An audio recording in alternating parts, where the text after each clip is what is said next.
Nous avons reçu un iPhone 12 Pro Max d'un de nos abonnés qui ne démarre plus et il souhaite que nous réparons son téléphone.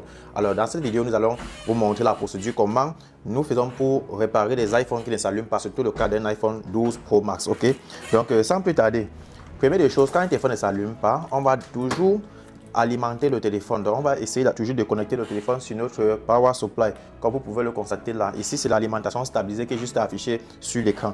Donc juste au-dessus de l'écran ici, vous allez voir l'alimentation stabilisée. C'est que vous voyez 0,002 là. Ok, donc à partir de cette alimentation, on va pouvoir détecter si le téléphone a un court-circuit.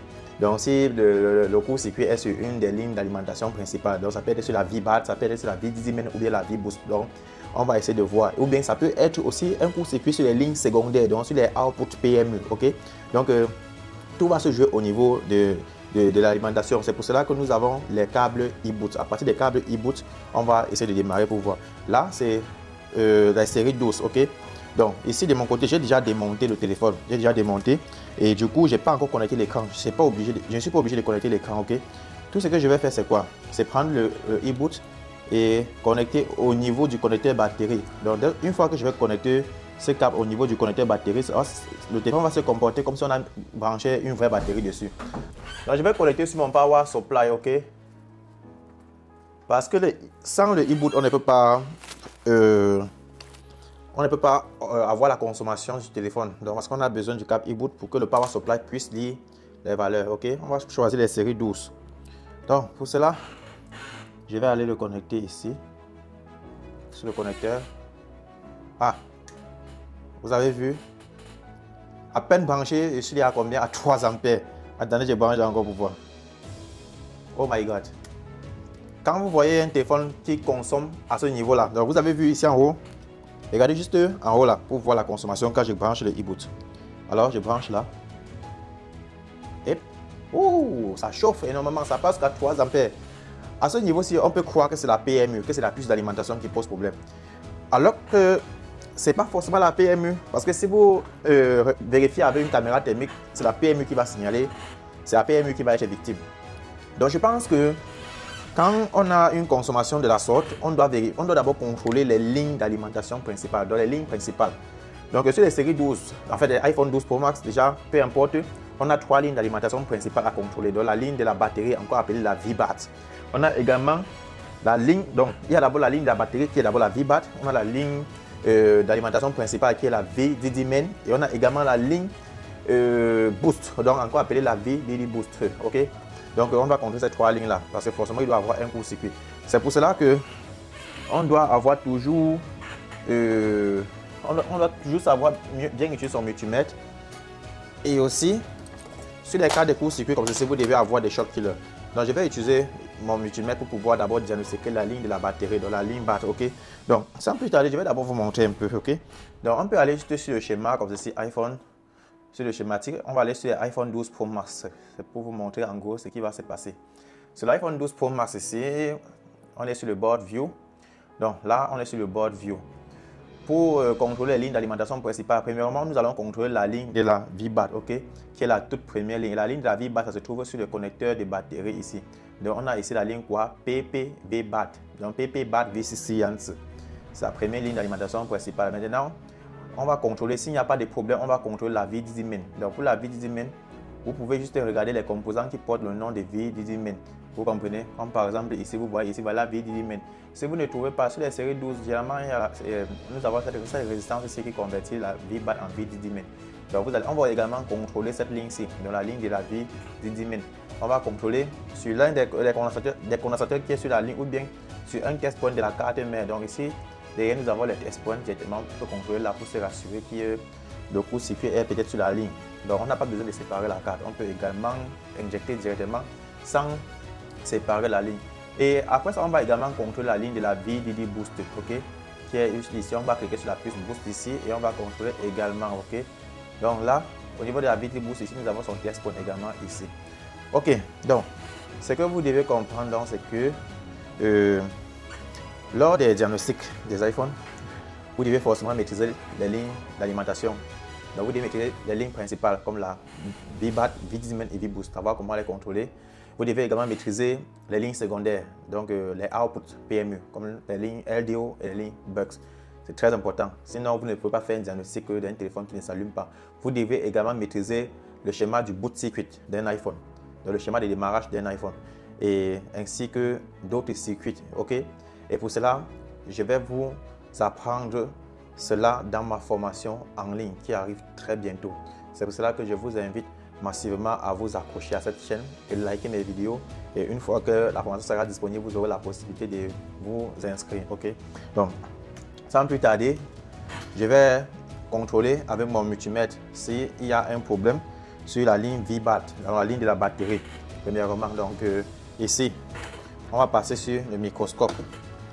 Et une fois sur le microscope, nous avons le connecteur batterie qui est juste ici. Là, avec notre multimètre, qu'est-ce qu'on fait? On va se mettre en mode diode. Donc là, on passe en mode diode comme ceci, regardez. En mode diode, on a cet insigne-là, l'insigne de la diode. Donc par défaut, c'est OL.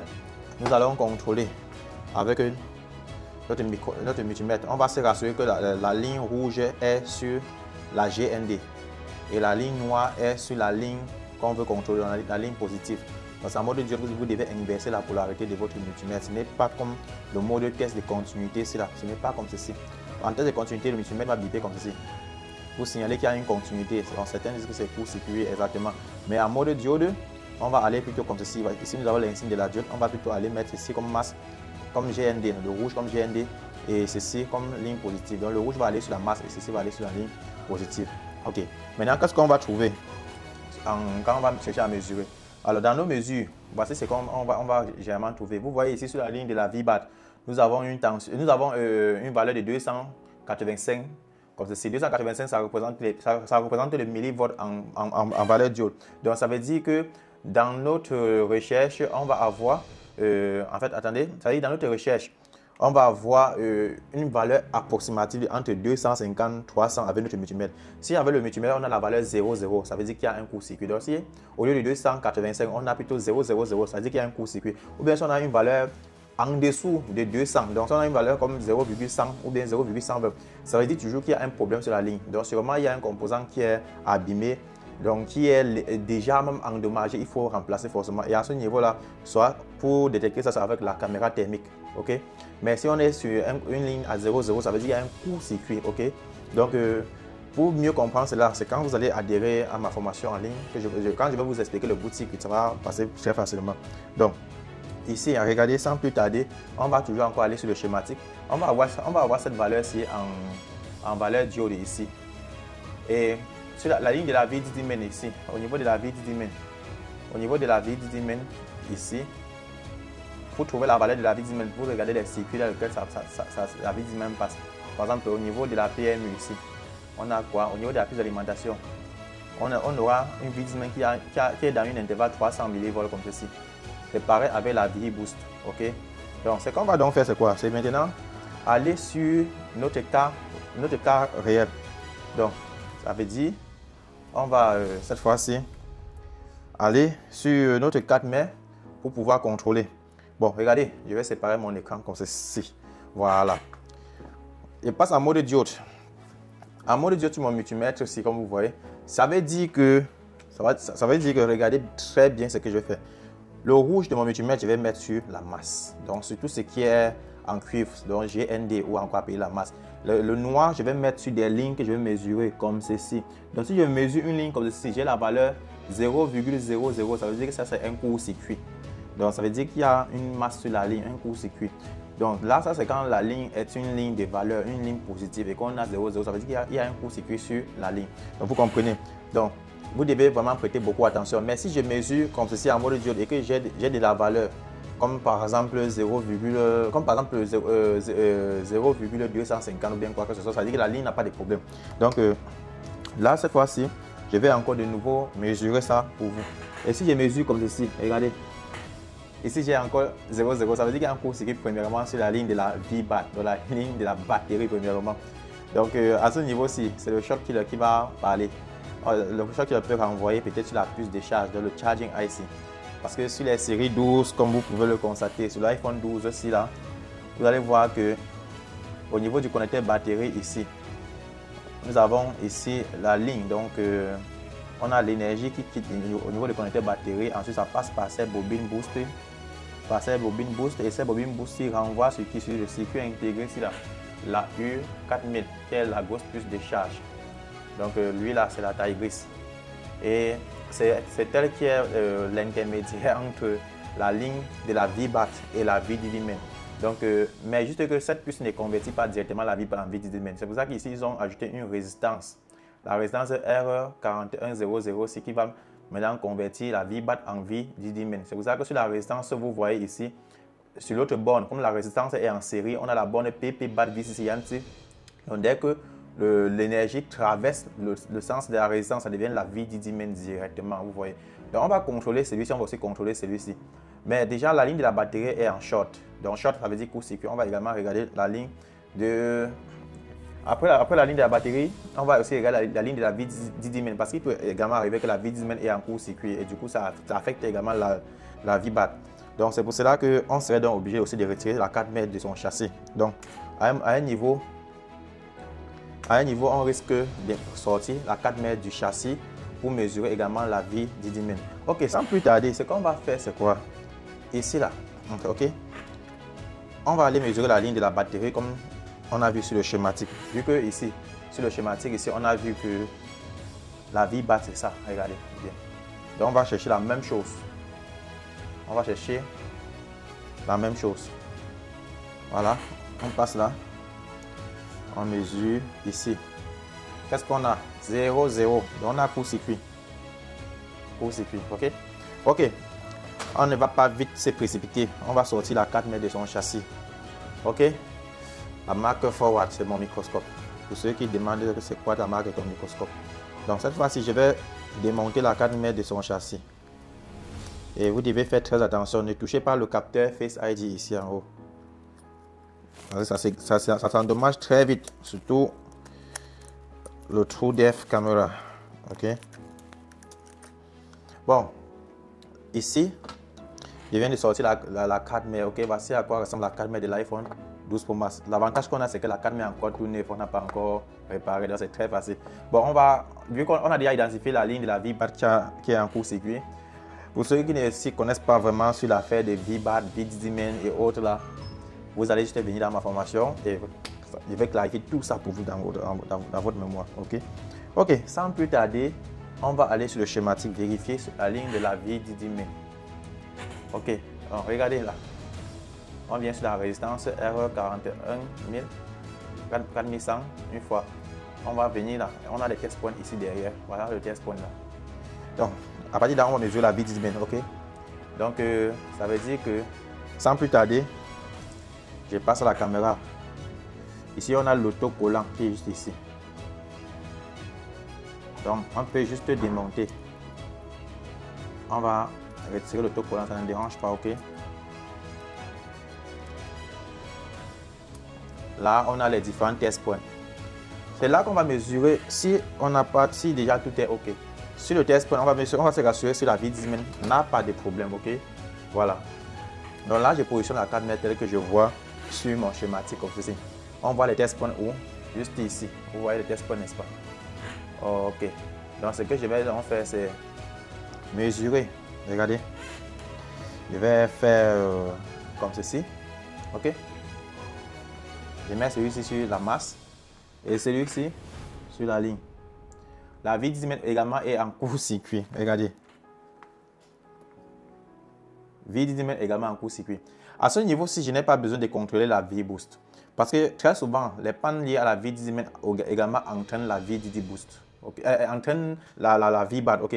Mais pas souvent la VDD-boost. Donc, une fois qu'on constate qu'ici, on a un court-circuit, je peux passer au microscope. Une fois qu'on arrive là, on constate qu'il y a un court-circuit là. Vous voyez? Quand on constate qu'on a un court-circuit, comme ceci, à ce niveau-ci, c'est le short killer qui peut intervenir. On ne va qu'à injecter le courant. Et sur les lignes de VDD-main, on peut injecter jusqu'à 3 volts. Ok? Donc pour ça, je vais mettre la vidéo en pause pour aller chercher mon short killer. Alors, welcome guys. Alors là, je suis allé chercher mon short killer. Ok? Le short killer, c'est lui en question. C'est un appareil qui permet d'éliminer les courts-circuits. Donc je vends tout ça dans mon magasin ici à Douala, Cameroun, ancien 3e hôtel Nickel. Donc nous vendons tout le matériel de micro soudure. Ok. Donc une fois sur ce short killer, vous pouvez le voir ici. Là, je vais vous montrer. Ok, celui-là, il est petit. Ok. Il permet d'injecter les courants sur une ligne de la carte mère afin de pouvoir détecter le court-circuit et éliminer le court-circuit. Donc à ce niveau-ci, on n'a pas besoin de la caméra thermique, on n'a même pas besoin de mettre de la colophane parce que vu que la ligne principale est vraiment en court-circuit. Donc ce qu'on va faire, on va allumer le short killer comme ceci. Regardez. Ouais, ça allume, n'est-ce pas? Ok. On va calibrer, on va mettre notre short killer à 3 volts. Parce que la ligne de la V-BAT, V-Disimen, V-Boost supporte la 3 volts. Ça va jusqu'à 4,2 volts, mais par défaut, on va aller à 3 volts. Maintenant, on va injecter. Pour injecter, c'est juste comme on a fait avec le multimètre. On va mettre, mais juste que cette fois, c'est pour injecter, cette fois-ci, on va mettre le fil noir sur la masse, donc sur tout ce qui est GND sur la carte mère. Et la partie rouge, on va mettre sur la ligne qu'il faut enlever le court-circuit. Si le court-circuit n'est pas, si ça persiste, ça veut dire que c'est à l'intérieur, c'est un circuit intégré qu'il faut démonter. Mais il peut arriver que c'est un condensateur qui est en court-circuit. Donc du coup, quand on va injecter 3 volts, le condensateur va faire paf, ça va neutraliser ça une fois et le téléphone va s'allumer sans problème. Et généralement, les téléphones, c'est entre en court-circuit, généralement après un choc. Donc des fois, ça peut tomber, ça peut se renverser. Et du coup, il y a un circuit qui ça dommage directement. Ok, ce qu'on va faire alors, c'est quoi maintenant? On va injecter le courant. Donc, soyez attentifs. Regardez bien ici, on est à 3 volts. 3 volts sur notre short killer. Donc, cette fois-ci, je mets celui-ci sur la masse, ok? Et celui-ci, je vais mettre sur la ligne directement. Ça va émettre un bruit. Donc, comprenez? On va mettre ensemble. Et une fois injecté, si c'est un court-circuit, un petit court-circuit, donc, si c'est un petit court-circuit à l'instant, ça va faire pouf, ça va quitter. Et généralement, c'est un peu l'argent rapide, l'argent gratuit en réparation. On fait souvent ça même des fois dans les 40 000, 50 000 francs, ok? Donc, là, sans plus tarder, on va lancer. Regardez. On va mettre là. Vous avez entendu? Ça fait pip, après ça fait. Vous comprenez? Généralement, quand on entend le bruit pip, ça veut dire que c'est le court-circuit qui réagit. Après, quand le choc se refroidit, ça veut dire que le court-circuit est déjà parti. Mais si vous entendez encore un bruit comme. Ça veut dire qu'il y a encore un peu le court-circuit. Donc, c'est sûrement un circuit intégré. Et du coup, le court-circuit n'est pas totalement parti. Il faut chercher le circuit intégré. Et à ce niveau, c'est des fois quand vous allez chercher à connecter la carte mère sur le power supply, ça va monter encore une consommation, même sans presser le bouton d'allumage. Donc vous allez voir une consommation. Et à ce niveau-là, ça devient un peu compliqué. Vous devez toujours avoir la caméra thermique pour pouvoir détecter réellement le composant là. Ok. Donc regardez, là je vais mettre comme ceci encore pour me rassurer qu'il n'y a plus le court-circuit. Il y a un bruit. Il y a un bruit qui fait comme le serpent. Regardez.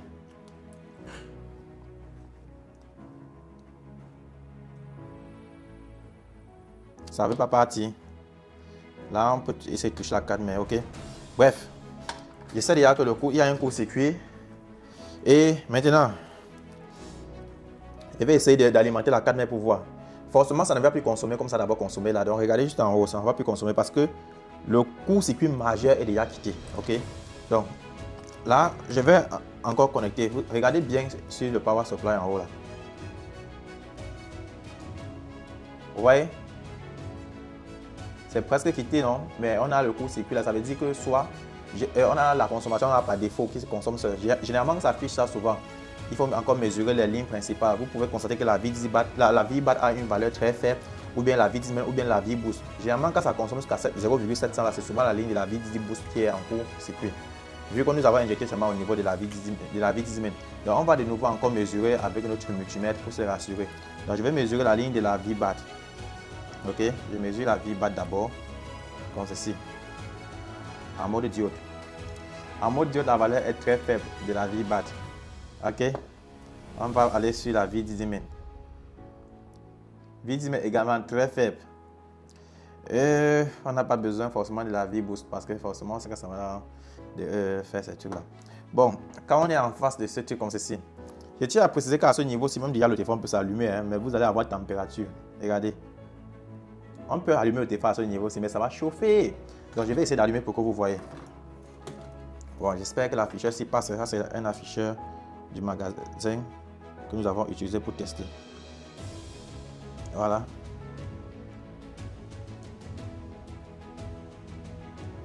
On connecte comme ceci. Puis, on va essayer d'allumer. OK? Donc, là, je vais chercher ma petite scalpel.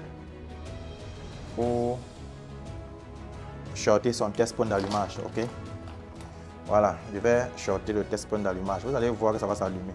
Là, je presse comme ceci. Attendez.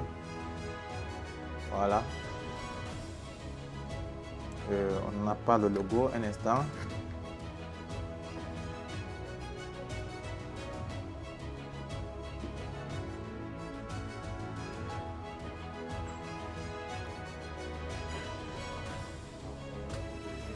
Normalement, normalement, le logo est censé afficher. Bon, il reste à savoir si l'écran c'est d'abord est fonctionnel, ok? Quand le téléphone consomme comme je dis, ça veut dire que ça s'allume normalement. Donc, soit l'afficheur, s'afficheur, donc regardez, il fallait presser l'afficheur. Donc, vous voyez, le téléphone peut s'allumer normalement, mais le problème c'est que le client va se plaindre que sa batterie, ça se décharge vite. Et il va également se plaindre que le téléphone, ça chauffe beaucoup, ok? Donc, c'est un peu ça en fait, c'est un peu ça. Donc, on va essayer d'anéantir ce problème. Bon, pour ça, la vidéo va risquer d'être un peu longue. Donc, je vais d'abord couper et puis publier d'abord ceci.